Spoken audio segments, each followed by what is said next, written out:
এটা কিন্তু real world একটা ইমেইল যেটা ফিশিং ক্যাম্পেইনে ব্যবহার করা হয়েছিল। অ্যান্ড আমি যদি এটার উপর হোভার ওভার করি, খেয়াল করেন। এটা হলো মেইল টু মানে অন্য একটা মেইলে নিয়ে যাচ্ছে যেটা হলো ফিশিং পট না। Phishing analysis fundamentals. Cyber security fundamentals hack by heaven একটা ফ্রি কোর্স। সো এই কোর্সের ভিতরে আমরা অলরেডি অনেকগুলো ক্লাস দেখছি। আমাদের সিএস প্র্যাকটিক্যালের কিছু ফ্রি টায়ারের ক্লাসগুলো ছিল সেগুলো আমরা প্র্যাকটিস করছি। অ্যান্ড মোটামুটি এখন আমাদের অফেন্সিভ সাইডের যে বেসমেন্টটা ওইটা কভার করা শেষ। আমরা অফেন্সিভ সাইডে কিছু টপিক জানি, হ্যান্ডস অন ভাবে জানি, কারণ আমরা ল্যাব সেট আপ করছি, আমরা বিভিন্ন ধরনের কাল লিনাক্সের কমান্ড শিখছি, ইভেন কাল লিনাক্সটা আমরা ভালোভাবে শিখছি, তাই না? নেটওয়ার্কিং শিখছি। তো একইভাবে অফেন্সিভ সাইডে যেমন টপিকগুলো আমরা শিখছি, একইভাবে ডিফেন্সিভ সাইডটা জানা ইম্পর্টেন্ট। কারণ সাইবার সিকিউরিটির ভিতরে শুধুমাত্র যে অফেন্সিভ সাইড আছে সেটা এমন না, এখানে ডিফেন্সিভ সাইড আছে। অ্যান্ড নিজের সিকিউরিটির জন্য বা আপনার প্রতিষ্ঠানের সিকিউরিটির জন্য আমাদের ফিশিং ইমেইল অ্যানালাইসিস শেখাটা খুব ইম্পর্টেন্ট। এখন আসি যে কি জন্য ইম্পর্টেন্ট। ফিশিং ইমেইলটা আমরা অনেকেই আগে শুনছি যে ফিশিং মানে হয়তো বা আপনার একটা লগ ইন পেজ আসবে, আপনি এখানে ক্রেডেনশিয়াল দিবেন এবং আপনি হ্যাক হয়ে যাবেন, ঠিক আছে? বা আপনি একটা লিঙ্কে ক্লিক করলেন, আপনি হ্যাক হয়ে গেলেন। বিষয়টা কিন্তু এমন না, বিষয়টা ডিফারেন্ট, এবং ওইটাই আমরা আজকে জানবো। ফিশিং ইমেইল কি, ফিশিং ইমেইল কত ধরনের আছে বা ফিশিং আসলে কত ধরনের আছে। এছাড়া আমরা জানবো খুব গুরুত্বপূর্ণ একটা টেকনিক বা একটা প্র্যাকটিক্যাল ওভারভিউ, যেটা হলো বিজনেস ইমেইল কম্প্রোমাইজ বা বেক কিভাবে হয়েছিল 2016 সালে, এটা আমরা জানবো। দ্বিতীয় নম্বর যে বিষয়টা খুবই গুরুত্বপূর্ণ বিষয় এবং জানতে হবে সেটা হলো যে anatomy of phishing email. Anatomy মানে কি? অ্যানাটমি মানে যেমন হিউম্যান বডির অ্যানাটমি থাকে, একইভাবে একটা ফিশিং ইমেইলেরও অ্যানাটমি থাকে। তো ওইটা কিভাবে বুঝবো আমরা? একেবারে প্রাথমিকভাবে ম্যানুয়ালি দেখে কিভাবে বুঝবো যে একটা ইমেইল ফিশিং ইমেইল কিনা, এটা আমরা জানবো, ঠিক আছে? আমরা একটা ফিশিং ইমেইল অ্যানালাইসিস করবো আজকে, যেটা আমি নিজেই মেক করছি, এবং কিছু স্যাম্পল আমরা দেখবো যে জায়গা থেকে আমরা ফিশিং ইমেইল গুলো কালেক্ট করতে পারি। ওভারঅল আজকের যে ক্লাস, টোটাল 2টা ক্লাস হবে। আজকের ক্লাসে আমরা এই বিষয়গুলো জানবো। দ্বিতীয় ক্লাসে গিয়ে আমরা আরো ইন ডেপথে জানবো হেডার সেকশন অ্যানালাইসিস করা, অন্যান্য আরো যে ফুটার সেকশন আছে, এবং মানে ডিটেলস ক্লাস আগামীকালকে হবে। আজকের ক্লাসে আমরা জাস্ট ফিশিং এর সাথে একটু পরিচিত হব, ফিশিং ইমেইলটা যেন চিনতে পারি এতটুকু আমরা জানতে পারবো। বাট এখানে একটা বোঝার বিষয় হলো যে আপনি যদি আজকে ক্লাস না করেন তাহলে পরবর্তী ক্লাস আপনি বুঝতে পারবেন না, ঠিক আছে? এই জন্য আজকে ক্লাসটা করা খুবই ম্যান্ডেটরি। এখন ক্লাস শুরু করছি। First of all, what is phishing? ফিশিংটা আসলে কি? ফিশিং এর এখানে যদি বলতে হয়, এটা হলো একটা social engineering attack. Social engineering মানে কি? সোশ্যাল ইঞ্জিনিয়ারিং যেমন আমাদের ইলেকট্রিক্যাল ইঞ্জিনিয়ারিং আছে, অন্যান্য যে ইঞ্জিনিয়ারিং আছে, সোশ্যাল ইঞ্জিনিয়ারিং বলতে বোঝায় যে হিউম্যান হ্যাকিং, ঠিক আছে? মানে মানুষ বা হিউম্যান মাইন্ডকে কোনোভাবে ট্রিক করে বা কোনোভাবে ভুল বুঝে যদি কোনো ইনফরমেশন বা সেন্সিটিভ কিছু বিষয় জেনে নেওয়া যায় বা চুরি করে নেওয়া যায়, এইটাই হলো ফিশিং। ওকে, তাহলে আমরা কি বুঝলাম? ফিশিং হলো একটা সোশ্যাল ইঞ্জিনিয়ারিং অ্যাটাক। এটার গোল কি? প্রত্যেকটা কাজের বা প্রত্যেকটা বিষয়ের একটা গোল থাকে, লক্ষ্য থাকে। এর লক্ষ্যটা কি? এর গোল হলো স্টিল সেন্সিটিভ ইনফরমেশন, যেমন password, credit card number, log in credentials, etcetera etcetera. অনেক টাইমে আমরা দেখি যে অ্যাটাকার্সটা প্রিটেন্ড করে, ঠিক আছে? প্রিটেন্ড করা মানে কি? কারোর মতো হওয়ার ট্রাই করা, ট্রাস্ট করতে হওয়ার ট্রাই করে। যেমন ব্যাংকস, তারা এমনভাবে মেইল পাঠায় মনে হয় যে এটা ব্যাংকস থেকে আসছে, হতে পারে এটা গভর্নমেন্টের থেকে আসছে, বা জিমেইল বা আউটলুক হতে পারে ফেসবুক থেকে আসছে। তো এই যে প্রিটেন্ডিং এর যে একটা বিষয়, এইটার অ্যাটাকাররা করে কি জন্য? ট্রাস্ট ওর্থিনেস তৈরি করার জন্য। তো এই তিনটা বিষয় মিলাই আমরা যদি দেখার ট্রাই করি, ফিশিং হলো একটা সোশ্যাল ইঞ্জিনিয়ারিং অ্যাটাক যার মেইন গোল হলো সেন্সিটিভ ইনফরমেশন গুলো চুরি করা। সেন্সিটিভ ইনফরমেশন বলতে কি বোঝায়? Password, credit card number, log in credentials, etcetera etcetera, এগুলো। কিংবা স্পেসিফিক কোনো ডিটেলস আপনি যদি আপনার ভিকটিম বা আপনার অর্গানাইজেশনের কাছে নিতে পারেন, ওইটা কিন্তু ফিশিং একটা অংশ, ঠিক আছে? অ্যাটাকার্সরা মেইনলি কিভাবে করে? ট্রাস্ট ওর্থিনেস তৈরি করে। তাদের যে এন্টিটিস আছে সেটাকে কি করে? তারা হলো হওয়ার ট্রাই করে, বিভিন্ন ধরনের কোম্পানি হওয়ার ট্রাই করে, গভর্নমেন্টের মানে তারা ট্রাই করে যেন তারা গভর্নমেন্ট থেকে মেইল পাঠাচ্ছে, বা আউটলুক, ফেসবুক, এগুলো থেকে, লেজিটিমেট সার্ভিস গুলো আছে এগুলো থেকে। এইগুলো আমাদের ফিশিং ইমেইলস। এখন কমন ফিশিং মেথডস কোনগুলো আছে, কোনগুলো আসলে ব্যবহার করে অ্যাটাকাররা আসলে ফিশিং ক্যাম্পেইন গুলো রান করে, বা কোন টেকনিক গুলো ইউজ করে, কোন ধরনের ফিশিং গুলো আছে, ঠিক আছে? এগুলো আমাদের প্রথম যে phishing method, common phishing method, সেটা হলো ইমেইল ফিশিং। ইমেইল ফিশিং বা ম্যাস ফিশিং, এটাকে বলা হয় ম্যাস ফিশিং বা ইমেইল ফিশিং। তো এটার মাধ্যমে ম্যাস পিপলকে টার্গেট করা হয়। একটা ইমেইল লেখা হবে, 1,00,000 মানুষের কাছে সেন্ড করা হবে। অ্যান্ড তার ভেতর থেকে তারা যদি পাসওয়ার্ড দিয়ে দেয় বা ক্রেডেনশিয়াল দিয়ে দেয়, তাহলে সেগুলো নিয়ে নিল, তারা এটা ব্যবহার করলো অ্যাটাকাররা, ঠিক আছে? বা অ্যাডভার্সারি অ্যাটাকার একই জিনিস। তো সেক্ষেত্রে ইমেইল ফিশিং হলো ম্যাস টার্গেটকে টার্গেট করা হয়, মানে ম্যাস পিপলকে টার্গেট করা হয়। যেমন এখানে একটা মেইল তৈরি করা হলো যার ভিতরে বলা হচ্ছে যে রিসেট ইউর পেপাল পাসওয়ার্ড, ঠিক আছে? জাস্ট নরমাল উদাহরণ দেওয়ার জন্য। তো এটা হলো ম্যাস পিপলের জন্য। এখানে কোনো উল্লেখ করা নাই যে নির্দিষ্ট কাউকে পাঠানো হচ্ছে। এর ঠিক অপোজিটে আসে স্পেয়ার ফিশিং। স্পেয়ার ফিশিং মানে হলো যে আপনি পার্সোনাল কাউকে টার্গেট করবেন। যেমন আমাদের মেইন টার্গেট হলো হিমেল। সো আমরা হিমেলকে টার্গেট করে লিখছি যে hi Himel, here's the invoice we discuss. মনে করো যে কোনো একটা ইনভয়েস নিয়ে আলোচনা হচ্ছিল কোনো একটা অর্গানাইজেশনের সাথে, বা এটা কোনোভাবে সামাল জানতে পারছে অ্যাটাকার, অ্যান্ড সে ট্রাই করছে যে হিমেলের যে পার্সোনাল ইনভয়েসটা সে দিছে সেটা যেন আমি ডাউনলোড করি, মানে আমি যেন ডাউনলোড করি, অ্যান্ড ডাউনলোড করার মাধ্যমে যেন আমার কম্পিউটারের ভিতরে ম্যালওয়্যার বা আমি যেন নির্দিষ্ট কোনো ইনফরমেশন তাকে দিয়ে দিই, ঠিক আছে? তো নির্দিষ্ট পার্সনকে টার্গেট করে যে মেইল বা ফিশিং অ্যাটাক চালানো হয়, পরিচালনা করা হয়, সেটা হলো স্পেয়ার ফিশিং। ৩ নাম্বার হলো হোয়েলিং। হোয়েলিং এমন একটা ফিশিং মেথড যেটার মেইন টার্গেট থাকে হাই লেভেল এক্সিকিউটিভস, যেমন সিইও, সিটিও, সিএফও, ঠিক আছে? এই সকল সি লেভেলের যে এক্সিকিউটিভ যারা আছে তাদেরকে টার্গেট করা হয়, এবং এর মেইন টার্গেট থাকে মানি ট্রান্সফার করে নেওয়া, মানে মানি স্টিল করা। যেমন এখানে বলা হয়েছে যে অ্যাপ্রুভ $50K ট্রান্সফার টু ভেন্ডর্স, ঠিক আছে? আমরা দেখবো, উদাহরণ দেখবো, রিয়েল ওয়ার্ল্ড উদাহরণ কি হয়েছে 2016 সালে, এটা দেখবো। তো মনে করেন যে কোনো একটা সিইওর কাছে, সাপোজ আপনি একজন সিইও, আপনার কাছে একটা মেইল আসলো যেটা হলো বলা হচ্ছে লেজিটিমেট একটা সার্ভিস থেকে, অ্যান্ড আপনি এখানে $50K ট্রান্সফার করার কথা বলছে, আপনি অ্যাপ্রুভ করে দিলেন, বা ওইটা দেখে আপনি এটা ওপেন করলেন, পিডিএফ ফাইল, ইএক্সি ফাইল, এবং দেখা গেল যে আপনার কম্পিউটার হ্যাক হয়ে গেছে, বা আপনি কোনো একটা নির্দিষ্ট জায়গায় আপনার লগ ইন পোর্টালে নিয়ে যাওয়া হলো, আপনি এখানে ক্রেডেনশিয়াল দিলেন এবং আপনি হ্যাক হয়ে গেলেন, ঠিক আছে? বা আপনার নির্দিষ্ট তথ্যগুলো এখানে চলে গেল। এখন এটা হলো হোয়েলিং, মানে সিইও হাই লেভেল এক্সিকিউটিভকে টার্গেট করলে। এছাড়া আছে হলো ক্লোন ফিশিং। ক্লোন ফিশিং মানে হলো যে সাপোজ একটা রিয়েল ইমেইল আগে পাঠানো হয়েছে, কোনো একটা কোম্পানি পাঠিয়েছে, অ্যান্ড আপনি একই ইমেইল কোম্পানির মতো লেজিটিমেট একটা কোম্পানি সেট আপ করে, বা ইমেইল অনেকটা একই রকম তৈরি করে আপনি কি করলেন, একটা মেইল পাঠালেন, হেয়ার্স দ্যাট রিপোর্ট এগেইন। একই রিপোর্ট আরেকবার সেন্ড করার নামে আপনি ক্লোনিং করলেন একই রকম প্যাটার্ন। এটার মাধ্যমে কিন্তু কি হতে পারে, যে পিডিএফ আপনি দিচ্ছেন, ওই পিডিএফ এর মাধ্যমে কিন্তু এখানে ম্যালওয়্যার বা ভাইরাস ছড়িয়ে যেতে পারে, বা আপনি ইনিশিয়াল অ্যাক্সেস পেয়ে যেতে পারেন। Business email compromise, BEC. Business email কম্প্রোমাইজটা অনেকটা এরকম যে আপনি কোন একটা কোম্পানির লিডার যে আছে, সেই লিডারের অ্যাকাউন্ট আপনি হ্যাক করছেন, বা আপনি অ্যাকাউন্টের মতো একটা ইমেল তৈরি করছেন, ঠিক আছে? প্রত্যেকটা ডোমেইনের আলাদা আলাদা ইমেল থাকে, এবং অ্যাডমিনিস্ট্রেটরের জন্য আলাদা ইমেল থাকে, সিইওদের জন্য আলাদা ইমেল থাকে। তো সেই সকল ইমেল আপনি ধরেন যে ইম্পারসোনেট করলেন, ঠিক আছে? বা আপনি অন্য মেইল থেকে পাঠালেন, বাট আপনি বললেন যে আমি এই কোম্পানির সিইও, অ্যান্ড আমাকে এই আর্জেন্টলি পে দিস ইনভয়েস, এই ইনভয়েসটা আমাকে পে করো, বা এই টাকাটা আমাকে পে করে দাও, কারণ দিস ইজ দ্য সি। আপনি ইম্পারসোনেট করার ট্রাই করলেন, আপনি কোম্পানির লিডার হওয়ার ট্রাই করলেন। যদি আপনি লিডার না, তারপর আপনি ইমেইল দিয়ে যারা এমপ্লয় আছে তাদেরকে বললেন, অ্যান্ড তারা ওইটা পে করে দিল। এটা কিন্তু ইম্পারসোনেটিং। এতক্ষণ যতটুকু বিষয় বলছি, এটা এখন আমরা প্র্যাকটিক্যালে একটা রিয়েল ওয়ার্ল্ড ফিশিং কেস দেখবো, যেটার মাধ্যমে আমরা ইজিলি বুঝতে পারবো যে বিষয়টা কেমন হয়, ঠিক আছে? সোশ্যাল ইঞ্জিনিয়ারিং কেমন, এটা আমরা ইজিলি বুঝতে পারবো। এখানে যে কাজটা হচ্ছিল, এটা 2016 সালের একটা বিষয়। $100 মিলিয়ন মতো স্ক্যাম হয়েছিল ফেসবুক এবং গুগলের সাথে। এখানে যে মেইন স্ক্যামার, যার নাম হলো ইভাল দাস, এখানে আরেকটা নাম আছে যেটা হলো আপনার দাঁত ভেঙে যেতে পারে উচ্চারণ করতে গিয়ে, এটা উচ্চারণ করতে ওখানে সাপোজ ধরেন এটার নাম হলো ইভাল দাস। তো ইভাল দাস কি করছিল, সে হলো একটা কোম্পানি সেট আপ করছিল একেবারে রিয়েল কোম্পানির মতো করে, যেটার নাম হলো কোয়ান্টা কম্পিউটার। সেই টাইমে গুগল এবং ফেসবুকে সাপ্লায়ার ছিল কোয়ান্টা কম্পিউটার, ঠিক আছে? তার কাছ থেকে কোনো কিছু সাপ্লাই করতো, বা কোনো প্রোডাক্ট হয়তো তার কাছে বাই করতো, ভেন্ডর ছিল আর কি। তো সে একটা ফেক কোম্পানি সেট আপ করে, যেটার নাম একই রকম, কিছুটা একটু ডিফারেন্ট, বাট অনেকটা একই রকম, এবং একটা ফেক ইনভয়েস পাঠায় ওই কোম্পানির কাছে। সে শুধুমাত্র যে কোম্পানির নাম কপি করছিল বিষয়টা এমন না, সে তার ইমেইলটাকে লেজিটিমেট করার জন্য সে ফোর্স করছিল।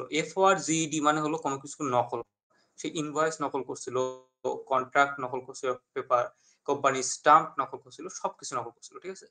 এবং তার যে রিয়েল অ্যাকাউন্ট, ঠিক আছে? He asked the companies to send money to his own bank account, যেটা হলো ল্যাটভিয়া অ্যান্ড সাইপ্রাস। এই সকল যে কান্ট্রিতে যার ইমেল ছিল বা ব্যাংক অ্যাকাউন্ট ছিল, সেগুলোতে সে হলো মানি ট্রান্সফার করে নেয়। এখান থেকে লিসনটা কি? আমরা এই গল্প কি জন্য বললাম? এটা হলো বিজনেস ইমেইল কম্প্রোমাইজের মতো। এখানে কোনো ধরনের হ্যাকিং কোনো কিছু হয়নি। কোনো ধরনের মানে স্মার্টলি কোনো ভালনারেবলিটি এখানে ছিল না, ভালনারেবিলিটি ছিল না। বা ওইখানে কোনো ধরনের আপনি যে এখানে কোনোভাবে এটাকে হ্যাক করতে পারবেন, এটা কোনো ধরনের কোনো কিছু ছিল না। বাট ইভাল দাস যে কাজটা করছিল সে হলো স্মার্ট একটা সোশ্যাল ইঞ্জিনিয়ারিং ক্যাম্পেইন রান করছিল, যেটার থ্রুতে সে হলো কোনো হ্যাকিং বাদে সে ওই টাকাগুলো আত্মসাৎ করতে পারছিল, বাট করতে পেরেও পারেনি। কিভাবে? মোস্ট অফ মানি, সবগুলো না, মোস্ট অফ মানি ওইটা হলো ব্যাক করতে পারছিল, কারণ এটা নির্দিষ্ট একটা কেসে পড়ে গেছিল যে সে হলো ইম্পারসনেট করছে বা ফেক একটা আইডেন্টিটি তৈরি করছে, ঠিক আছে? এই কেসে তাকে যখন কেস করা হয়, তখন সে হলো ধরা পড়ে এবং টাকাগুলো তাকে দিতে হয়। আচ্ছা, এখান থেকে আমরা বুঝলাম যে বড় বড় কোম্পানিগুলো কিন্তু এখনো, যদি গুগল ফেসবুক আগের টাইমে এটা ইম্পারসনেট করা পসিবল হয়, এখন পর্যন্ত কিন্তু এটা করা পসিবল। এবং আপনি ধারণা করবেন না যে মোস্ট অফ টাইমে যখন কোন সিস্টেমে ভালনারেবিলিটি থাকে না, কোনোভাবে আপনি ইনিশিয়াল অ্যাক্সেস নিতে পারছেন না, তখন যদিও পেন টেস্টিং এর ভিতরে এটা থাকে না, সোশ্যাল ইঞ্জিনিয়ারিং থাকে না, ফিশিং থাকে না, বাট রেড টিম অ্যাসেসমেন্টের ভিতরে আপনি দেখবেন যে ওখানে আছে। আপনি করতে পারবেন, আপনি অর্গানাইজেশনের বিভিন্ন মানুষের উপরে, যেগুলো অর্থ মানে আমাদের কাছে পারমিশন আছে, তাদের কাছে আমরা ফিশিং ক্যাম্পেইন রান করতে পারবো। আচ্ছা, এতটুকু বোঝার পরে আমরা এখন বুঝবো যে anatomy of phishing email. Phishing ইমেইলের কোন কোন রেড সিম্বল বা রেড ফ্ল্যাগ গুলো দেখে আমরা বুঝবো যে এটা একটা ফিশিং ইমেল। এখানে নরমালি একটা চ্যাট জিপিটি থেকে একটা ইমেজ তৈরি করা হয়েছে কমন কিছু তথ্য দিয়ে, ঠিক আছে? আমরা এটা এখন দেখবো না, আমরা একটু এক্সাম্পল গুলো দেখি। প্রথম, ফার্স্ট অ্যান্ড ফরমোস্ট যে এক্সাম্পল বা যে সাইন রেড ফ্ল্যাগ, সেটা হলো সাসপিশিয়াস সেন্ডার অ্যাড্রেস। সাসপিশিয়াস কেমন? এখানে খেয়াল করেন,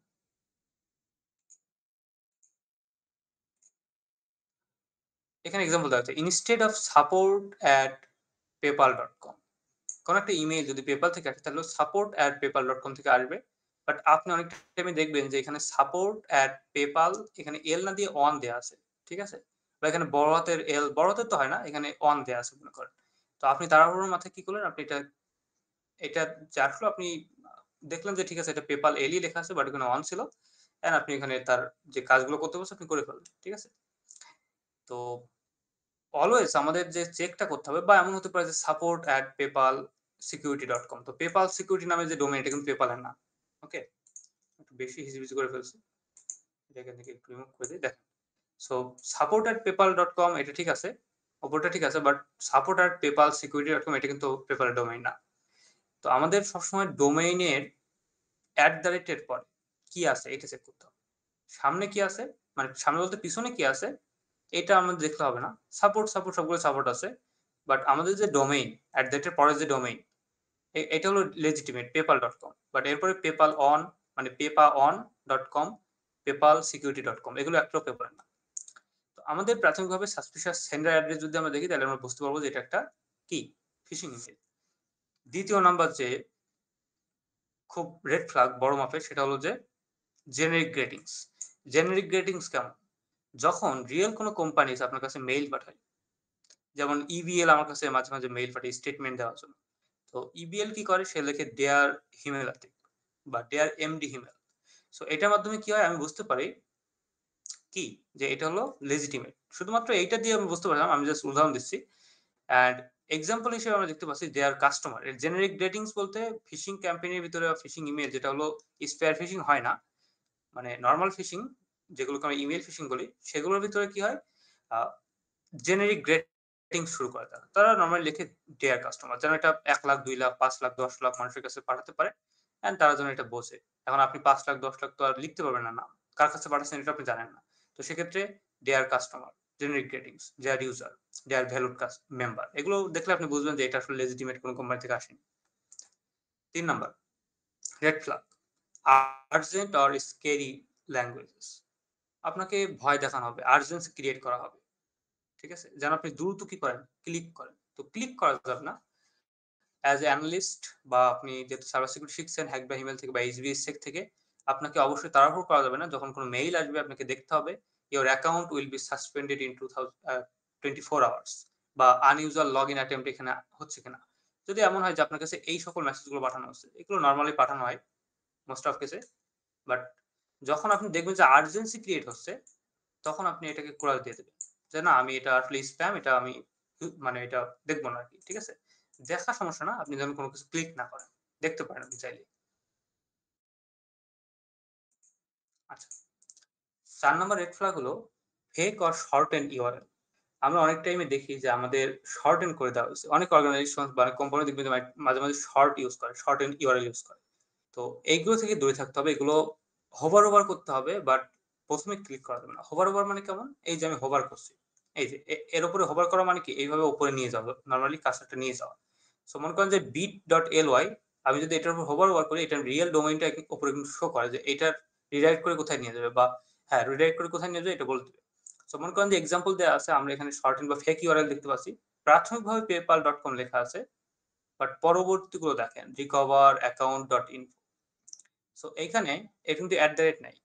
নরমাল একটা ইউআরএল বাট প্রাথমিকভাবে পেপাল লেখা আছে। আপনি এইটা দেখে বুঝবেন বা নরমাল পিপল এটা থেকে মনে করবে যে হয়তোবা এটা পেপালের লেজিটিমেট একটা অ্যাকাউন্ট। ঠিক আছে? দেখতে অনেকটা পেপালের মতো বাট এটা কিন্তু পেপাল না। এখানে ডট গুলো খেয়াল করছেন? খেয়াল করুন। সো আমরা এটার সাথে গুলিয়ে ফেলবো না কোনটার সাথে? এই যে এইটা ১ম টার সাথে। এটা হলো দিয়ে পরবর্তী করে খেয়াল করতে হবে। বাট paypal.com খেয়াল করে আমাদের লাভ নাই। এখানে বলা হচ্ছিল ১ম টায় যে এর পরে খেয়াল করতে হবে। যেহেতু এখানে নাই। যখন এখানে থাকবে না, তখন আপনি কি করবেন? তখন আপনি পরিপূর্ণ ইউআরএল দেখবেন। যে paypal.com এর পরে আবার ডট লাগিয়ে বা এখানে নরমালি যে এখানে চিহ্নটা আছে এটা ব্যবহার করা যাবে না। ঠিক আছে? আর হোভার করতে হবে শর্টেন ইউআরএল থাকলে এটা। এরপর যেটা আছে সেটা হলো যে আনএক্সপেক্টেড অ্যাটাচমেন্ট। বিভিন্ন অ্যাটাচমেন্ট থাকতে পারে যেগুলো দেখলে আপনি বুঝতে পারবেন যে এগুলো আসলে ম্যালওয়্যার বা আপনার ইনিশিয়াল অ্যাক্সেস নেওয়ার জন্য কোনোভাবে এখানে ম্যাক্রো ইউজ করা হচ্ছে। রিয়েল লাইফে ম্যাক্রো ইউজ করা হয়। সো ম্যাক্রোর মাধ্যমে কি হয়? আপনি বিভিন্ন অফিস 365 এর যে ফাইলগুলো আছে সেগুলোর একটু চেঞ্জ করেন এন্ড ওর ভিতরে কিছু ম্যাক্রো এনেবল করা থাকে। আপনি যখনই এনেবল এডিটিং বা ডবল ক্লিক করে অন করেন তখনই ম্যাক্রো এনেবল হয়ে যায় এন্ড আমরা ইনিশিয়াল অ্যাক্সেস পেয়ে যেতে পারি। ঠিক আছে? খুবই আ মানে কমন একটা ইউজেস অফ ফিশিং ইমেইল বা ম্যালওয়্যার অ্যাসেসমেন্ট যখন করা হয় তখন কিন্তু এগুলো করা হয়। ঠিক আছে? মানে রেড টিম অ্যাসেসমেন্টের ভিতরে। ফাইলস লাইক invoice.pdf.exe এটা কিন্তু একটা exe ফাইল বাট তার আগে কি আছে .pdf দেয়া আছে। সো মনে করেন যে আপনি বা একটা ফাইল মনে করেন খুব বড় নাম invoices, hack by email, then পেন্টিসিমো প্রফেশনাল কোর্স এগুলো সব দিয়ে মনে করেন যে একটা exe আছে। .pdf আছে বাট আপনি মনে করেন দেখতে পাচ্ছেন শুধুমাত্র পিডিএফ পর্যন্ত। আপনি exe দেখতে পাচ্ছেন না। তো আপনি নরমালি ডাউনলোড করলেন, ডাবল ক্লিক করলেন ওটা কিন্তু exe ফাইল ছিল। আপনি জানতেন না। ওকে? সো এইটা করলে যেটা হবে আপনি ইজিলি আপনার যে কম্পিউটার এটা হ্যাক হয়ে যাবে। ওকে? এখন যদি এখানে কেউ নতুন থেকে থাকেন কম্পিউটার হ্যাক হলে আসলে কি হবে? আপনাদের মনের প্রশ্ন থাকে যে ভাই আমার কম্পিউটার হ্যাক করে আসলে হ্যাকারদের লাভটা কি? আমি তো কোনো কোটিপতি না। তাই না? আপনি হয়তোবা কোটিপতি না বাট আপনার ব্যাংক অ্যাকাউন্টের ভিতরে যদি টাকা থাকে ওইটা কিন্তু হ্যাকাররা ইউজ করতে পারবে। আপনি যদি ফ্রিল্যান্সার হন তাহলে আপনার কম্পিউটার ব্যবহার করে কিন্তু সে বিভিন্ন পেমেন্ট করে দিতে পারে আপনার যে ডলার গুলো আছে বা সে নিজের পেজে অ্যাডস রান করতে পারে হ্যাকাররা। ঠিক আছে? তো কম্পিউটার অ্যাক্সেস নেওয়া মানে অনেক কিছু করা। আপনার কম্পিউটার আপনি সে যেকোনো কিছু করতে পারবে। সব জায়গায় যেতে পারবে, সবকিছু করতে পারবে। তো আপনার নিজের পার্সোনাল যে সেফটি এটা যতটা গুরুত্বপূর্ণ আপনার অর্গানাইজেশন আপনি যখন কোথাও কাজ করবেন তখন তার ভিতরেও সেফটিটা এনশিওর করাটা আপনার দায়িত্ব। ওকে? এরপর report.zip মনে করেন যে আপনি একটা রিপোর্ট পাইলেন, একটা জিপ ফাইল পাইলেন। জিপ ফাইলের ভিতরে প্রাথমিকভাবে যখন ডাউনলোড করবেন এটা কিছু হবে না। বাট আপনি যখন এটা এক্সট্রাক্ট করবেন, এক্সট্রাক্ট এর আগ মুহূর্তে একটা আ exe ফাইল এখানে রান হয়ে যেতে পারে যেটা পাসওয়ার্ড প্রটেক্টেড হতে পারে। আপনি পাসওয়ার্ড মনে করেন পাইলেন অ্যান্ড পাসওয়ার্ড দিয়ে আপনি রান করলেন অ্যান্ড সঙ্গে একটা ম্যাক্রো এনেবল হয়ে গেল বা রান হয়ে গেল। এটা হতে পারে। সো মোস্ট অফ টাইমে এইসব ধরনের যে exe বা .zip ফাইল থাকে এগুলো ডাউনলোড না করা উত্তম। যদি অ্যাকচুয়াল আপনি যদি না জানেন যে ওইটা কি। ঠিক আছে? এরপর লাস্ট অফ অল যে মিস্টেকটা করে মোস্ট অফ টাইমে ফিশিং ক্যাম্পেইন বা ফিশিং ইমেইলের ভিতরে সেটা হলো যে গ্রামাটিক্যাল মিস্টেক থাকে বা স্পেলিং মিস্টেক।